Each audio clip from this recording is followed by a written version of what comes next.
Hello, everybody, and welcome to our first podcast where we answer the big questions, or rather, we don't answer the big questions, but we talk about the big questions. And I'm here with my brother, Yami. Say hello. Hello. Yeah, so this is kind of freeform. We're just gonna be asking each other some questions tonight. I was gonna say tonight. Today, the topic is space and the mysteries of the universe. But shouldn't it be tonight? I mean, if it's space, Yes. stars, the night. Yeah. Okay. Sure. I see the connection. If only we were under the night sky. We're inside. Feels bad. Would be nice. Okay, but I'm gonna send the reins to you since you have the first question. We're gonna be Do asking. you like space? Do I like space? Yes, I like space. What aspects of space do I like?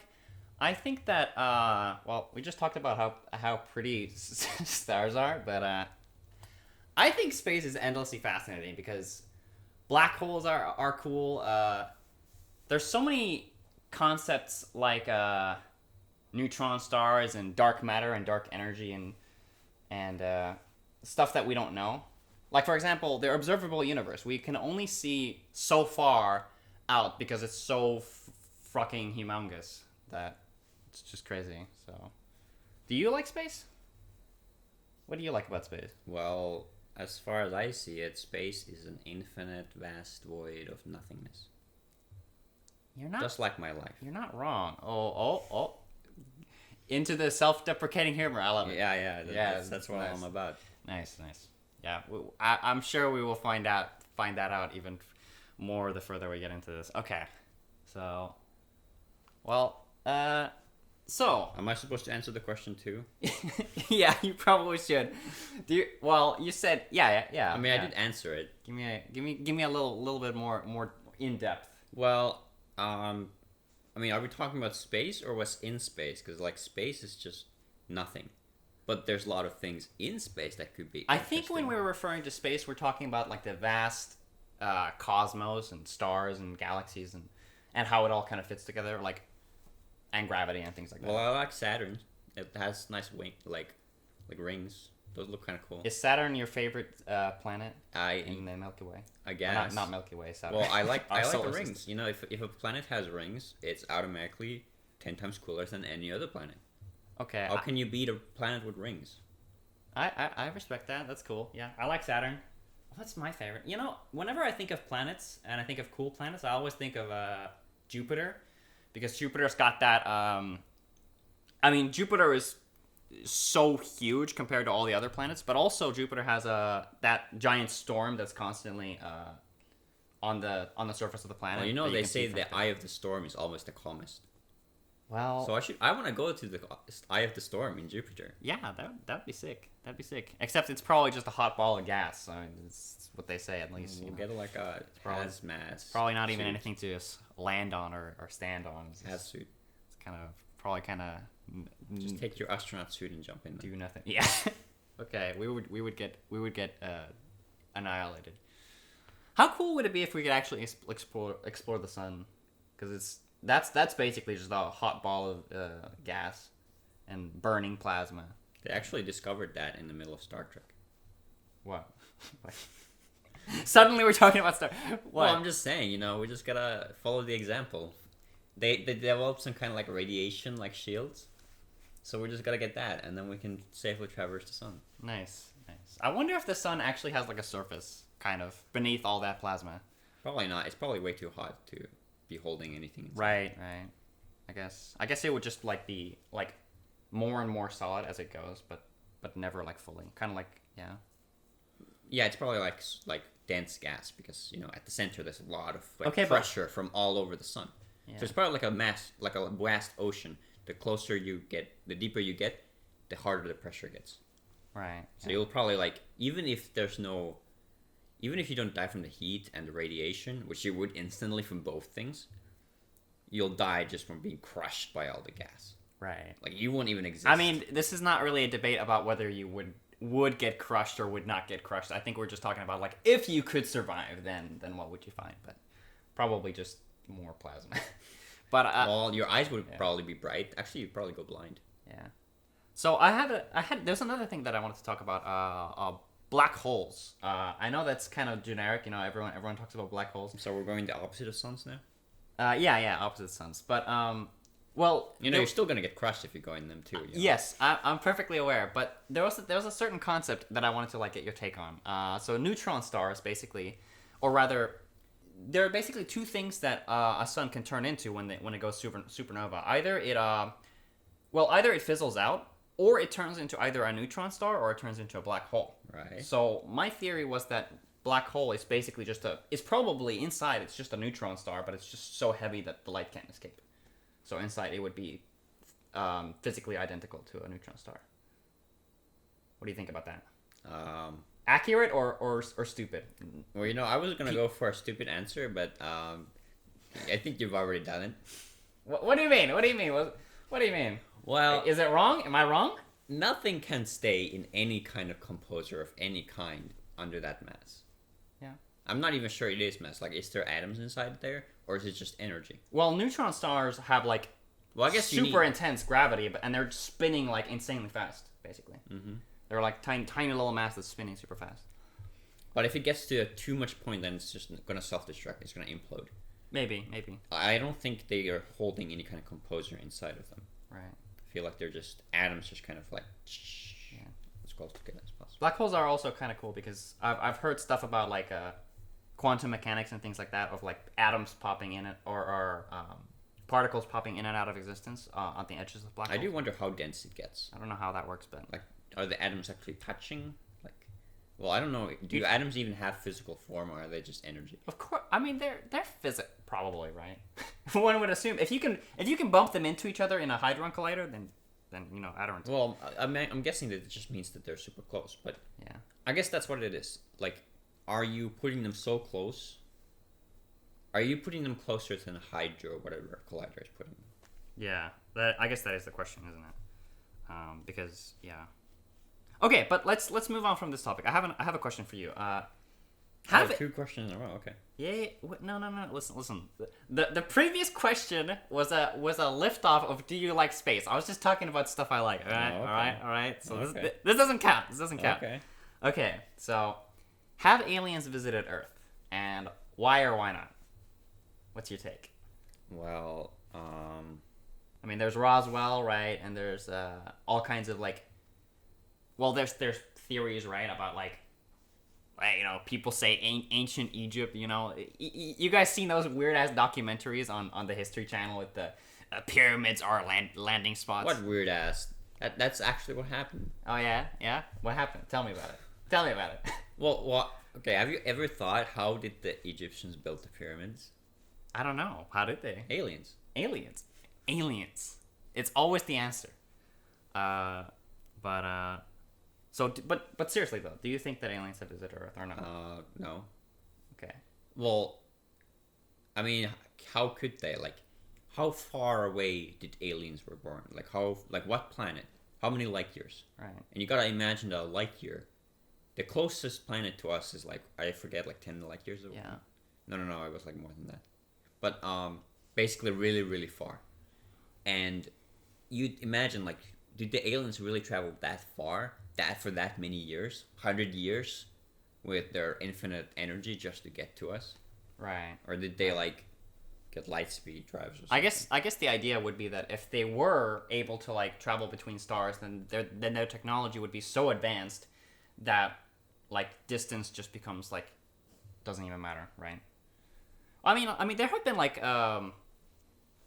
supposed clips of UFOs captured, theoretically, and in those clips, people say the rate at which the acceleration of the UFO, the way it starts moving from no movement to suddenly bursting off, people say that it's to get that kind of acceleration, you would need to have some kind of alien technology, right? But imagine all the different kinds of spaceships people have found or sighted. There's so many different kinds. Did the aliens really just drag their whole 100 collection of different ships all the way to Earth just to show off every single one of them? You're right.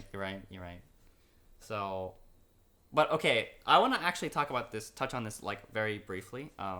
I actually have seen a UFO when I was younger. I don't know, like, obviously it's a UFO, which means unidentified flying object, so it could just as easily just be some kind of, maybe I was seeing something, maybe I was seeing things, maybe it was like not what I thought it was, right? I caught it like, the place I saw it was between California and Arizona. We were traveling on the road, and it was like mountainous, and it was clear sky. And I saw, when I was in the car in the back seat, I looked out the window and I saw this rectangular disc with 4 orange lights at the edges on the corners, and the thing that was in the sky was like rotating in a really strange way, like rotating in and around itself, and the lights were disappearing and then appearing as it rotated, and eventually it was flying in a very, very smooth way, and then eventually it was just out of vision. Right. Yeah. Well, considering you were in the middle of nowhere, it's classic example. It's a classic Right. debate, but probably military stuff. That makes sense. Yeah, makes sense. Like a helicopter or something, or who knows? Maybe they were like missiles doing some weird ass shit. I mean, I wasn't there. I didn't see what you see, so I can't really put. Okay, well, just imagine like a flat rectangle. That's what it looked like, right? I can't tell you what it was because obviously I couldn't get a. But I saw it like as soon as it went over me, as soon as it was over us, I was looking at it straight on until it disappeared into the horizon, and I could not for the life of me figure out what it was. So, well, guess we'll never know. Yeah. So this is a UFO in Florida. Yeah, it's exactly like that. Yeah, it looks exactly like that. I googled rectangular UFO. Was it also black like that? It was, it was. Or was it just you couldn't see? It was at night, right? Guess we'll never know. There's another thing is that I remember we both saw it along with our family. We were in a jacuzzi and we saw this. To me, it looked like a meteorite. It looked like a meteor-looking thing. It was like falling through the sky or like flying or something, and then it like broke, and a piece of it broke off, and they both started like, because they started out kind of red. I don't. And they got like black and stuff. I don't remember this happening. When did this happen? Was it like? I don't know, like 10 years ago, maybe. Yeah, makes sense.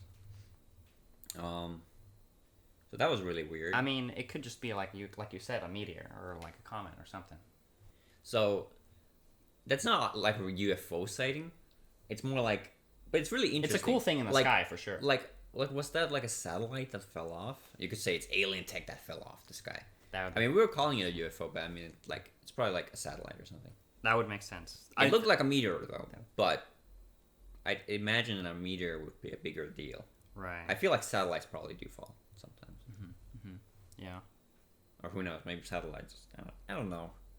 It was interesting. I feel like it doesn't make that much sense for aliens to have visited. Well, I mean, like, if aliens were visiting Earth, what would they be doing here, right? What would be the point? And why wouldn't they have?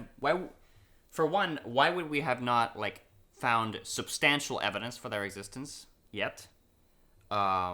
Is it just like a big cover up? Like, is everyone in the world literally just involved in this huge cover up of aliens, or do aliens just not exist, and is it all just government military tests or something like that, or what is it? Well, we don't know. Aliens do have a reason to visit us though, because if we found that there's aliens, we would definitely visit them. That's true. Very true. But I don't realistically think they even have the technology to find us and come here. But anyway, that does bring a question though. Did they reach light speed? Will we ever reach or bridge light speed? That's an interesting question. Will we ever reach? Well, okay, if we believe Einstein's theory of what is it, general relativity or special relativity, one of those theories. Mm-hmm. Einstein says that when you the closer you get to the speed of light, the slower time gets. So if you reach the speed of light, time will just stop. Maybe. I don't know.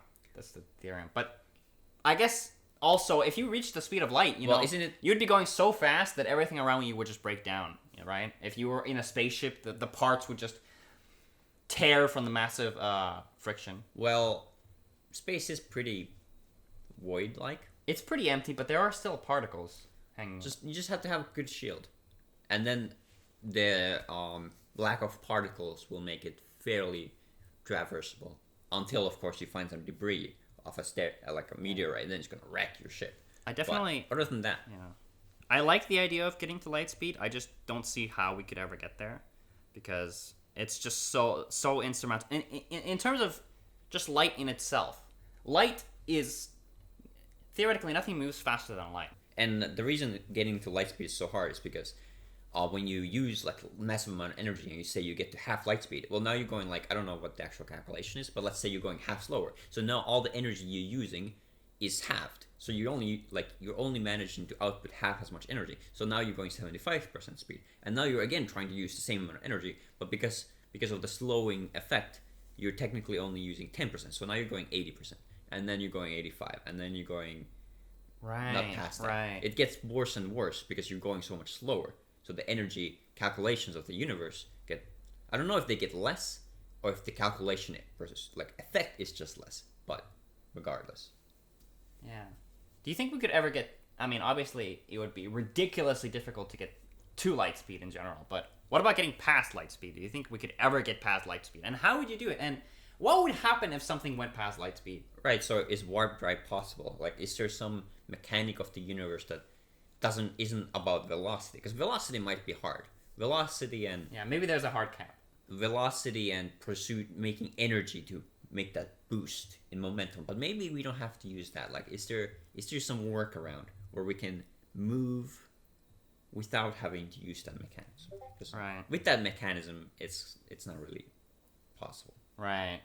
I've seen like weird as cosmology documentaries where they say like, okay, well, wormholes exist, and there are always like these tiny wormholes, and if we could make a wormhole that was stable, we could go from one end of the galaxy to the other, and we could by like bending space, just like they compared it to like the universe is like a flat sheet of paper, and we could like crumple up the sheet and like meet two ends that are on opposite ends, right? Mm-hmm. I don't know how that would work, but I mean, theoretically, right? If wormholes existed, then we could go past light speed. We could just instantly go to wherever we wanted, right? But, If it turns out that space is actually 4D and not 3D, might be possible. I guess Yeah.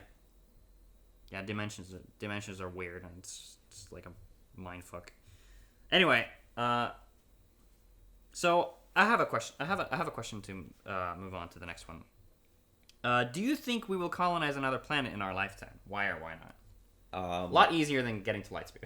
Okay, so what's the definition of colonize? Right. How many humans? Well, okay. How well developed? When I say colonize, I really mean self-sustaining. Self-sustaining, correct. Probably. Self-sustaining. Do you think it'll happen in our lifetime? I mean, obviously, I think that if we spent enough resources and time, we could do it. That's what I believe. I think that it's totally doable, but it's just requires an inordinate amount of resources and time.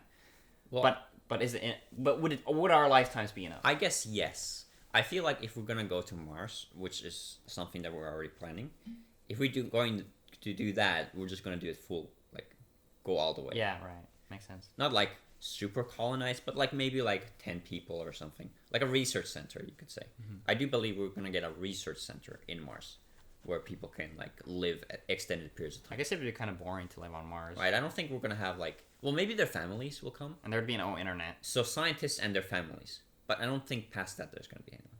Right. I guess, but you think that would be possible in our lifetime? Yeah. Okay. Yeah. That's cool.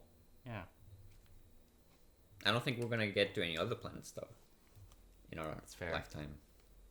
I've always thought about like colonizing the moon. I think that would be kind of cool because moon has no atmosphere and also has decreased gravity, so it could be fun to play around on the moon. Mm-hmm. But I guess Mars would be better since it has similar gravity, which means we don't have to like because astronauts in space that are out on, like, for example, in the International Space Station, they have to like exercise a lot because the reduced gravity makes it really hard to maintain like bone density. So I guess that would make it an issue to like colonize on something small like the moon. It sounds pretty fun. Yeah. Um, What about further? What about like a really gaseous planet? Like let's say we wanted to like colonize Venus, which is like overrun with greenhouse gases. Like for example, Mars has like a smaller, as I understand, Mars has like a thinner atmosphere than the Earth, but it still has an atmosphere. But Venus has like a super thick atmosphere and it's holding all the heat in. So, do you think it would be viable to, or would Venus be too hot? I guess we would need to like look I at. don't think that's gonna happen anytime soon. It's Yeah. gonna be way too hot. That's true. Yeah. What kind of technology would you use to like cool it down or get past that heat problem though? What do you think? I guess any material that can stand the heat. Is that the only recourse? Well, probably. Yeah. I mean, you have refrigerators, so clearly you can create some sort of. But I think Refrigerate Venus. Yes. But I don't know how refrigerators work. Like, do refrigerators cause the room to get hotter? Let's just take Venus. Like does it take the heat Put it from in the the refrigerator. take the food? Like, does it take the heat from the food and move it outside? Is that what it does? I don't know. I'm not a refrigerator scientist. I'm Okay, not a if scientist. anyone out there knows how refrigerators work, let us know in the comments. Okay, but clearly, if we're gonna visit Mars, we're gonna need some extra technology. Makes sense. So yeah. my question is, will humanity reach the technology required to create human-feline hybrids on Martian soil?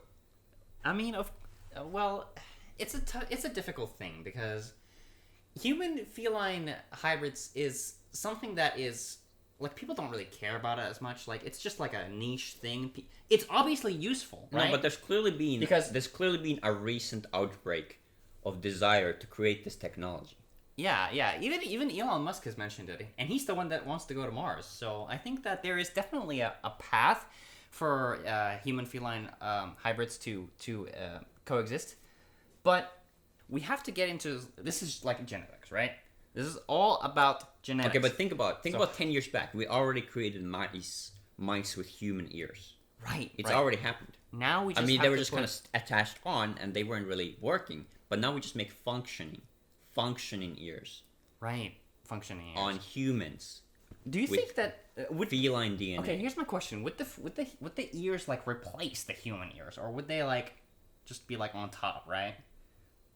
And what about like whiskers and paws? Okay, but if we're putting it on top, it's just the same as the mice having human ears. That's right. That's right. Worthless. And we have to go beyond that, right? We have to make it so that the DNA causes ears on top of the head that connect to the ear tunnels. Right. So clearly, maybe just the ears is not enough. Maybe we need to find the DNA for the ears and the canals, and even the hearing. Maybe they could get increased hearing. I think that's definitely like, and also night vision too. Night vision is extremely useful for humans to have. We're freaking blind when it comes to the night. It's probably not even that hard. You just have to swap the iDNA with the other iDNA. Yeah, I totally that's definitely true. And Mars could be very dark sometimes, so it could be a very helpful thing to have that feline iDNA within us. Do you think Mars is darker than? I mean, it's obviously going to be. I don't know what's the turn rate of Mars, because if it's like dark more of the time than on Earth, if it's got longer nights, then that could be really useful. You could have these feline human hybrids working on Mars. You could have them. You could have like plantations that are, it's supposed to be it's a self-sustaining colony, right? So if you had these kind of human feline hybrids with better eyes, then you could easily work through the nights easily. But there are of course complications, For example, I'm a little bit, because obviously felines have these strange tendencies, like they chase yarn, they chase little dots. But that could be good for Mars. You think so? Why good? We could use these traits. I mean, we don't know, we have no idea what Mars is going to be like. Right. But maybe there will be useful resources on Mars, and tendency to chase after those resources could be a very useful That thing. makes sense. You could have automated systems set to shoot out laser beams, right? And you could have the human.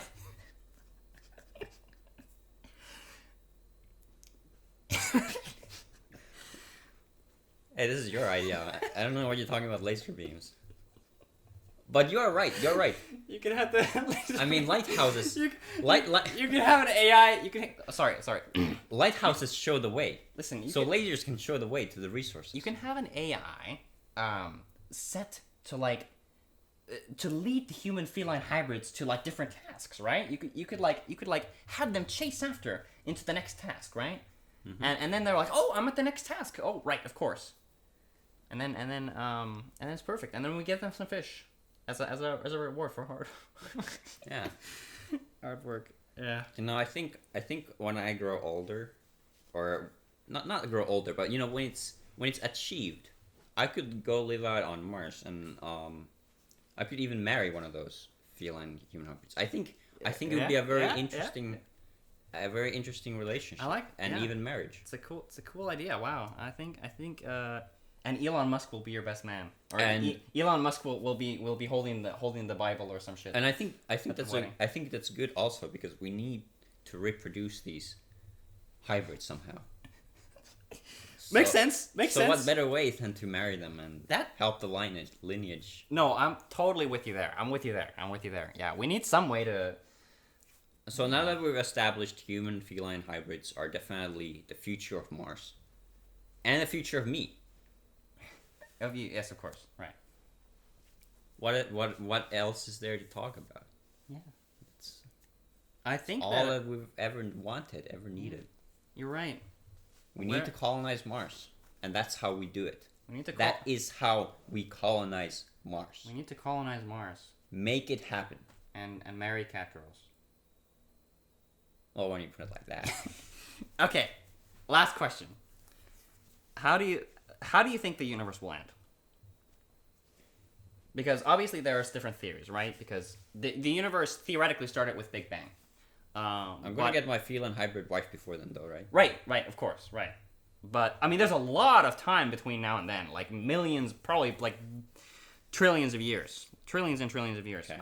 But there's a lot of theories between how that will happen. Like, will it be a heat death? Will it be will everything eventually just sizzle and like balance out across the universe? Will the energy output become zero? Will all the stars die? Or what's gonna happen? Is it kind of like a yeah?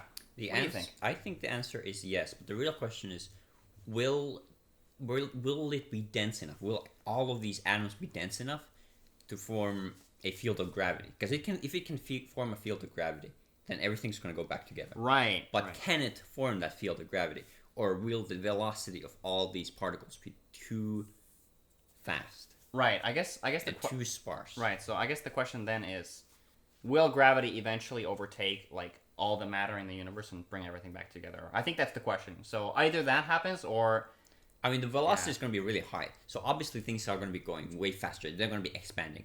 But are they going to be slowly stopping throughout trillions and trillions and quadrillions Well, of years, theoretically, eventually yeah. coming to a halt and then coming back? Or yeah. not? I guess. Well, when you think about it, space is like nothing. So velocity is gonna stay. Is gonna be consistent in space. If something's moving in one direction, it's not gonna stop moving unless something stops it, right? Well, gravity. Unless gravity stops. But right. But right. does gravity? So here's the question. I don't know this. So does gravity have a limit of its distance, or does this have gravity forever?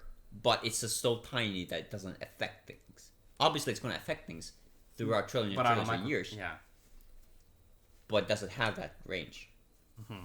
Like, does it? That is have the question. range? Like, does the gravity of this object that we're holding, like for example, I'm holding my phone right now. Does the gravity of my phone extend out to the entire universe, but on a minuscule scale? If it does, then I do believe everything's going to come back together. But if it doesn't, Okay, but it's screwed. Universe is screwed. is it going to be like? Is it going to be like cyclical? Like for example, if that is the case, if gravity affects like on that huge of a scale, Do you think that everything's just going to come back together and it's going to be another Big Bang? Is the universe cyclical? Is it like Big Bang, then it comes back together and then another Big Bang, or what do you think? Could be. I mean, it's just like a fun little theory, of course, and no way to scientifically confirm any of this. Just a fun little If it does, question. then it does. But if it doesn't, then what? Is anything else going to happen? Is the universe just going to be a standstill forever? Is that literally the end of all existence? I guess my question then is, if heat death is a thing where eventually everything's just going to stop moving, then how did it start moving in the first place? Like, we know Big Bang, but... Well, the end is not necessarily correlated to the beginning. That makes sense. Yeah, sure. I'm just like... Yeah. Maybe the Is it beginning just of gonna the be- universe was just a burst of energy for no goddamn reason. That's just how it is, and we just have to accept it. That would be kind of interesting. But at the same time, it would be kind of depressing because heat death is depressing, generally speaking. But, I don't know. I think it's peaceful. Imagine nothing ever happening again. yeah. It's a very calm situation. I'm of the opposite belief. I just, I love when things happen rather than when things don't happen. Well, okay. I see Yeah. value in both. I hate, for example, I hate sleep. I hate sleeping. Sleeping is... I love sleeping so much that I'm sleeping all the time and can't stop. Yeah, we're basically exactly opposite on this. But I think that that's probably going to be enough for this episode. Thank you for joining us, and thank you for this lovely little chat about space. Peace. Yeah. I'm actually holding a peace sign. I'm holding a peace sign too now, or it's double peace sign. But anyway, we're gonna be name pending. What is this podcast gonna be called? Who freaking knows? But we're gonna do Fruits and oranges. Fruits and Oranges. Yeah, that's the stupidest name I've ever heard. Okay, but we're gonna be doing this Fruit Factory, something like that. We'll figure it out. I had an obsession with fruit, but unfortunately, we were not able to bring it to light this time. Yeah. Space fruit, guys. How do we what is space fruit economically I'm telling viable? you, we can put fruit into space and create a massive garden of fruit, and we can drop it to all of the people in need on the planet. And put like a giant and put like have like a government run system where you put like a giant harvesters up in the sky, and then the fruit is just gonna burn up in the atmosphere. We have to put them in the bags, and they fall back to the earth. Anyway, To be harvested by the villagers. thank you guys for listening. Of all the poor children in Africa. And we will Who will see now you. have blender juice. Aw. Nice smoothies of fruit. Yes, we have ended world hunger with space fruit. Space smoothies. Fruit smoothies. Space smoothies. Space smoothies. Anyways, I will see you guys in the next one. And until then, good night, you sweet bloody bastards. Good night.